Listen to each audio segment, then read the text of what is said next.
Hey guys, welcome back. Now this is going to be one of the most important videos for you to watch. Previously, we discussed about the difference between ionizing and non-ionizing radiation.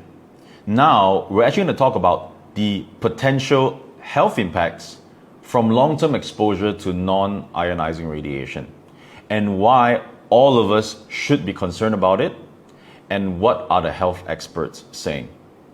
Now, we're going to look at an EMF health survey that was actually done in 2019 by a PhD holder at Haltman. Now, this survey was actually done throughout 871 respondents, and the topic was health problems related to EMF exposure. So let's take a look at the results and the answers from 871 people. 71% of the respondents attributed their sleeping problem to EMF exposure. 64% attributed fatigue to EMF exposure.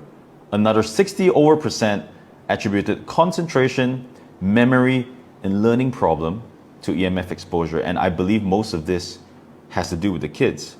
Stress and anxiety, 60%. Headaches, 52%.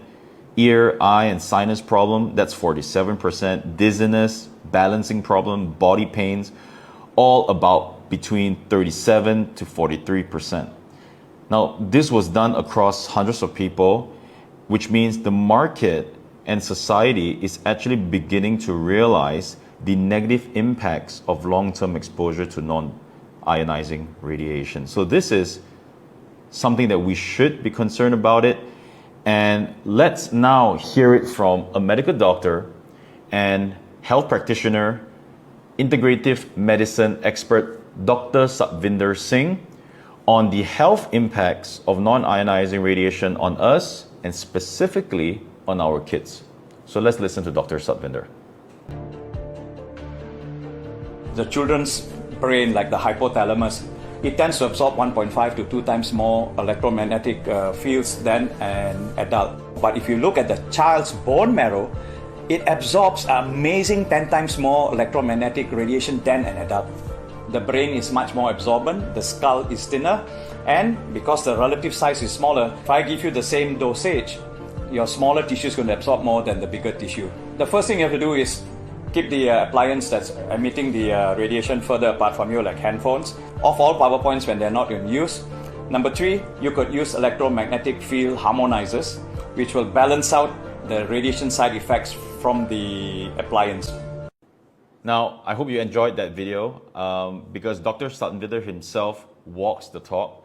He himself is a proud owner of 2 units of the emGuarde in his own home and his clinic. And he is a serious advocate for health and wellness. So ladies and gentlemen, non-ionizing radiation from our devices is not something we can avoid completely, 100%.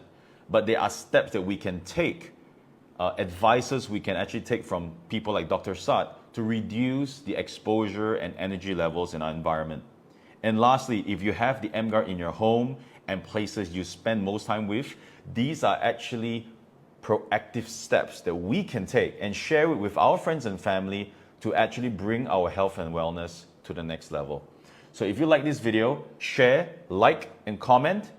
And I hope you got value. And I hope to see you in the next one.